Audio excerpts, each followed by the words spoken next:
बिस्मिल्लाहिर्रहमानिर्रहीम। अस्सलामु अलैकुम वरहमतुल्लाहि वबरकातुह। मैं मोहम्मद अताउल हक कासमी आज फिर से आप हज़रात के सामने हाज़िर हुआ हूँ, इस उम्मीद से कि आप तमामी हज़रात बख़ैर व आफ़ियत होंगे।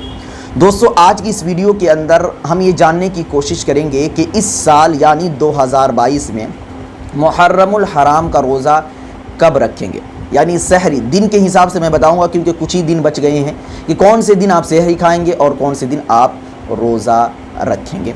और दूसरी चीज़ कि नियत किस तरीके से करेंगे, और इसी के ज़ेल में कुछ कीमती बातें, और वह कीमती बातें ये कि मुहर्रमुल हराम के अंदर जो रोज़ा रखा जाता है तो उसका फ़ायदा क्या है, उसकी फजीलत क्या है, उस रोज़े पर अल्लाह हमें क्या अता करेगा। तो इसके ताल्लुक़ से आप दो चंद हदीसें ज़हन में रखिए। महज़ इसलिए वो हदीसें आप तक पहुंचा रहा हूं ताकि सुनकर आपके दिलों के अंदर अल्लाह रब्बुल इज़्ज़त की ज़ात पर एक यकीन जमा हो जाए कि अल्लाह मुझे ये अजर अता फरमाने वाला है, और लोगों के दिलों के अंदर इस रोज़े के रखने की एक अहमियत पैदा हो जाए। पहली हदीस ये है कि अफ़ज़लुस सियामी बाद रमज़ान शहरुल्लाहिल मुहर्रम, कि रमज़ान मुबारक के मुक़द्दस महीने के जो रोज़े हैं उन रोज़ों के बाद अगर सबसे अहम तरीन जो रोज़ा है वह मुहर्रम का रोज़ा है।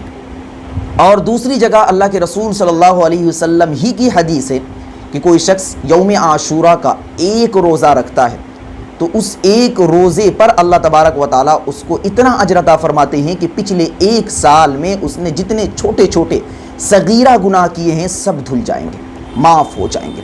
और एक दूसरी हदीस के अंदर अल्लाह के रसूल सल्लल्लाहु अलैहि वसल्लम की हदीस है कि यौम आशूरा में अगर कोई शख्स एक रोज़ा रखता है तो पिछले महीने के अंदर यानी मुहर्रम के अलावा दूसरे महीने के अंदर कोई शख्स 30 रोज़े रखता है तो उन 30 रोज़े के मुकाबिल में आशूरा का एक रोज़ा काफ़ी होता है। यानी मुहर्रम का एक रोज़ा, मुहर्रम की 10वीं तारीख का एक रोज़ा और दूसरे महीनों के अंदर 30 रोज़े बराबर हैं। लेकिन रमज़ान मुबारक के रोज़े की बात नहीं कर रहा हूँ। रमज़ान मुबारक की फजीलत तो बहुत ही ज़्यादा है। रमज़ान मुबारक के महीने और रमज़ान मुबारक के रोज़े को छोड़कर मुहर्रम के अलावा दिगर जो महीने हैं उन महीनों के अंदर अगर कोई शख्स 30 रोज़े रखता है और यौम आशूरा को एक रोज़ा रखता है तो ये एक रोज़ा उन 30 रोज़ों के बराबर है।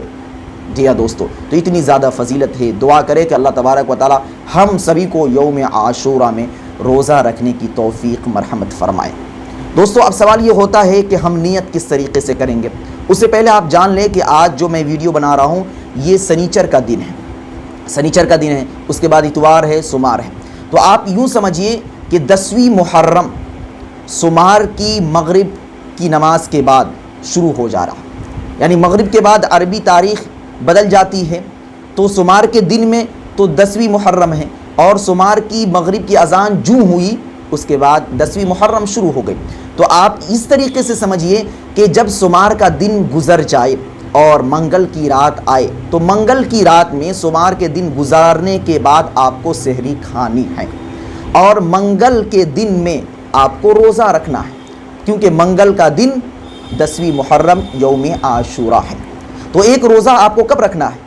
मंगल के रोज़। जाहिर सी बात है, जब आप मंगल में रोज़ा रखेंगे तो मंगल की रात में आप सहरी खाएंगे, एक रोज़ा है।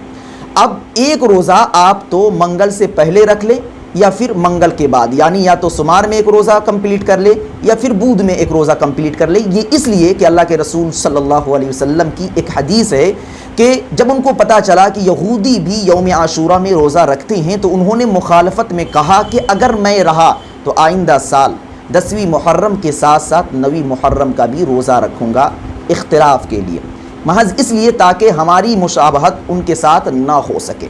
लेकिन आप सल्लल्लाहु अलैहि वसल्लम आने वाले साल में वह ना रह सके, मुहर्रम की वह तारीख़ ना पा सके, लेकिन अल्लाह के रसूल सल्लल्लाहु अलैहि वसल्लम की ज़बान से निकली हुई बात हक़ और दुरुस्त है। इसीलिए उलमाए किराम ने लिखा है कि इख्तिलाफ़ करते हुए 10वीं मुहर्रम के साथ साथ या तो 9वीं मुहर्रम का भी रोज़ा रखा जाए या 10वीं मुहर्रम के साथ साथ 11वीं मुहर्रम का भी रोज़ा रखा जाए।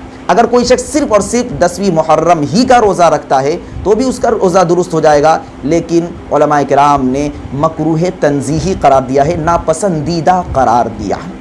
तो ये तो मसला हो गया कि इस साल 2022 में हमें रोज़ा कब रखना है। अब रहा मसला कि नियत का, तो ये बात बिल्कुल सही और दुरुस्त है कि बग़ैर नियत के कोई भी इबादत दुरुस्त नहीं हो सकती है। بس میں آپ کو الفاظ میں نہیں الجھاؤں گا کہ آپ اس طریقے سے بولیے اس طریقے سے بولیے نیت ہو جائے گی، بس آپ کو نیت کا جو اصل مفہوم ہے وہ بتا دینا چاہتا ہوں کہ نیت کس چیز کا نام ہے۔ تو دیکھیے نیت اصل کیا ہے؟ دل کے ارادے کا نام ہے، یعنی دل میں آپ جو سوچ لیے ہیں، جو خیال کر لیے ہیں، وہی نیت ہے۔ تو آپ اٹھ کر سحری کھا رہے ہیں تو علماء کرام نے یہ بھی لکھا ہے کہ اٹھ کر سحری کھانا یہ خود نیت کے قائم مقام ہے، کیونکہ آپ سحری کھا ہی اسی لیے رہے ہیں تاکہ کل آپ روزہ رکھیں گے۔